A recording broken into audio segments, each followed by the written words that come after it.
जय श्री कृष्णा। राधे राधे जी। आज की वीडियो में आप सभी भक्तों का हार्दिक स्वागत है। भगवान श्री कृष्ण और राधा रानी की कृपा आप और आपके समस्त परिवार पर बनी रहे। भक्तों, आज है 31 मई और दिन है रविवार का। तो आइए आज आप सुनने वाले हैं इस वीडियो में अधिक मास के ज्येष्ठ पूर्णिमा की व्रत कथा। द्वापर युग के समय की बात है। एक बार जब माता यशोदा ने अपने प्रिय श्री कृष्ण से कहा कि हे कृष्ण, तुम सारे संसार के उत्पन्न करता, पोषण और उनके संहार करता हो। आज कोई ऐसा व्रत मुझसे कहो जिसके करने से मृत्यु लोक में स्त्रियों को विधवा होने का भय न रहे तथा यह व्रत सभी मनुष्यों की मनोकामनाओं को पूर्ण करने वाला भी हो। तो इस पर कृष्ण कहने लगे कि हे माता, तुमने अति सुंदर प्रश्न किया है। मैं तुमसे ऐसे ही व्रत को विस्तार पूर्वक बतलाता हूँ। तो सौभाग्य की प्राप्ति के लिए स्त्रियों को 32 पूर्णिमाओं का व्रत करना चाहिए, जिससे कि इस व्रत को करने से स्त्रियों को सौभाग्य की प्राप्ति होती है और यह व्रत अचल सौभाग्य को देने वाला और भगवान शंकर के प्रति मनुष्य मात्र की भक्ति को बढ़ाने वाला भी है। तब यशोदा जी कहने लगी कि हे कृष्ण, सर्वप्रथम इस व्रत को मृत्युलोक में किसने किया था, तो इसके विषय में सविस्तार पूर्वक मुझे बतलाए। तो इस पर कृष्ण कहने लगे, इस भूमंडल पर एक अत्यंत प्रसिद्ध राजा चंद्रहास से पालित अनेक प्रकार के रत्नों से परिपूर्ण कातिका नाम की एक नगरी थी और वहां धनेश्वर नाम का एक ब्राह्मण था। तो उस ब्राह्मण की स्त्री अति सुशील रूपवती थी और दोनों ही उस नगरी में बड़े प्रेम पूर्वक रहा करते थे। घर में धन धान्य आदि की भी कोई कमी नहीं थी। उनको एक बड़ा दुख था, उनके कोई संतान नहीं थी, तो जिस वजह से वह बहुत ही दुखी रहते थे। एक दिन जब वह बड़ा तपस्वी योगी उस नगरी में आया और वह योगी बाकी सभी घरों से भिक्षा मांग कर भोजन किया करता था, लेकिन उस ब्राह्मण के घर भिक्षा नहीं मांगा करता था। एक दिन जब योगी गंगा किनारे भिक्षा मांग कर प्रेम पूर्वक खा रहा था कि धनेश्वर ने योगी को यह सब करते हुए देख लिया और सब कार्य किसी प्रकार से करते हुए देखा, तो अपनी भिक्षा अनादर से दुखी होकर धनेश्वर योगी से बोले, और सभी घरों से भिक्षा लेते हो परंतु मेरे घर की भिक्षा कभी आप नहीं लेते, इसका क्या कारण है? तो योगी कहने लगा, आपके धर्म हमें इस बात की आज्ञा नहीं देते, क्योंकि अभी आप गृहस्थ जीवन में एक सुख से वंचित है। आपके घर संतान न होने पर मैं आपके घर से भिक्षा नहीं स्वीकार करूंगा। तो इस पर उन्होंने कहा कि जिसे संतान नहीं है उसके घर से भिक्षा लेने से मेरे भी पतित हो जाने का भय है। तो इस तरह से धनेश्वर यह सब बात सुनकर अत्यंत दुखी हुआ और हाथ जोड़कर योगी के पैरों पर गिर पड़ा तथा दुखी मन से कहने लगा कि आप मुझे संतान प्राप्ति का कोई उपाय बतलाए। आप तो सर्वज्ञ हैं, मुझ पर अवश्य ही यह कृपा कीजिए। धन की मेरे घर में कोई कमी नहीं है, लेकिन मैं संतान न होने के कारण अत्यंत दुखी रहता हूँ और आप मेरे इस दुख का हरण जरूर करेंगे। तो यह सुनकर योगी कहने लगे, तुम चंडी की आराधना किया करो। और घर पहुंचकर उन्होंने यह सारी बात अपनी पत्नी को बतला दी और खुद वन में चला गया। वन में वहां पहुंचकर उसने चंडी की आराधना की और उपवास भी करना प्रारंभ कर दिया। तब चंडी ने 16 दिन उसको सपने में दर्शन दिए और कहा कि हे धनेश्वर, जा तेरे पुत्र होगा, लेकिन उसकी आयु सिर्फ 16 वर्ष की ही होगी। तब 16 वर्ष की आयु में ही उसकी मृत्यु हो जाएगी। अगर तुम दोनों स्त्री और पुरुष 32 पूर्णिमाओं का यह व्रत करोगे तो वह दीर्घायु हो जाएगा। और जितनी तुम्हारा सामर्थ्य हो उतने आटे के दिए जलाकर शिवजी का पूजन करना, लेकिन पूर्णमासी 32 की ही होनी चाहिए। और सुबह होते ही तुम्हें इस स्थान के पास जाकर एक आम का वृक्ष दिखाई देगा, उस पर चढ़कर तुम एक फल तोड़कर अपने घर ले जाना। तब अपनी स्त्री को इस बारे में बताना और सुबह स्नान होने के बाद वह स्वच्छ होकर शंकर जी का ध्यान करके उस फल को खा ले।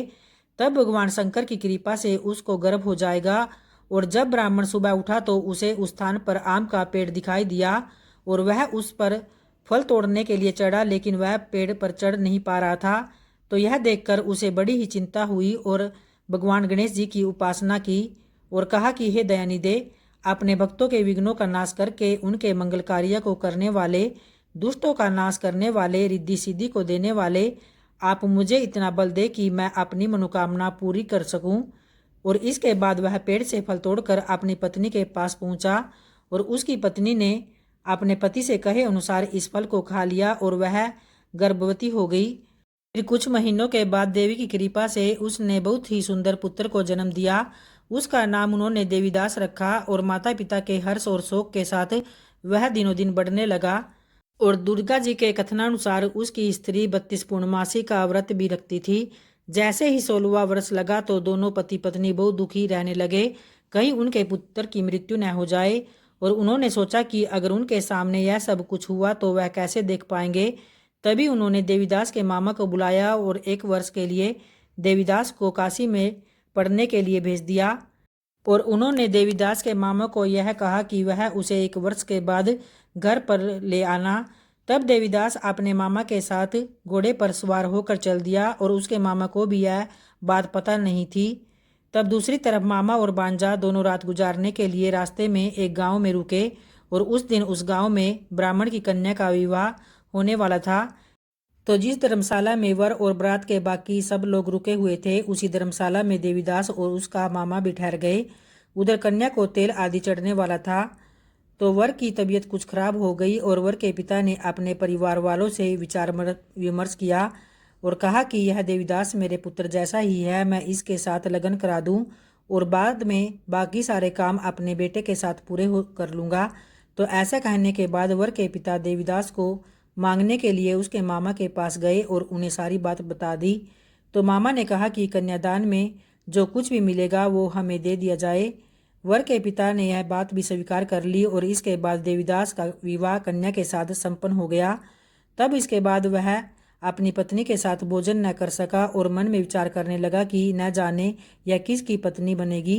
यह सोचकर उसकी आंखों में आंसू आ गए। तब वधू ने पूछा कि क्या बात है, आप उदास क्यों हो? और तब उसने उसे सारी बात बतला दी। तब कन्या कहने लगी कि यह ब्रह्म विवाद के विपरीत है, आप ही मेरे पति है, मैं आपकी पत्नी रहूंगी, किसी अन्य की कभी नहीं।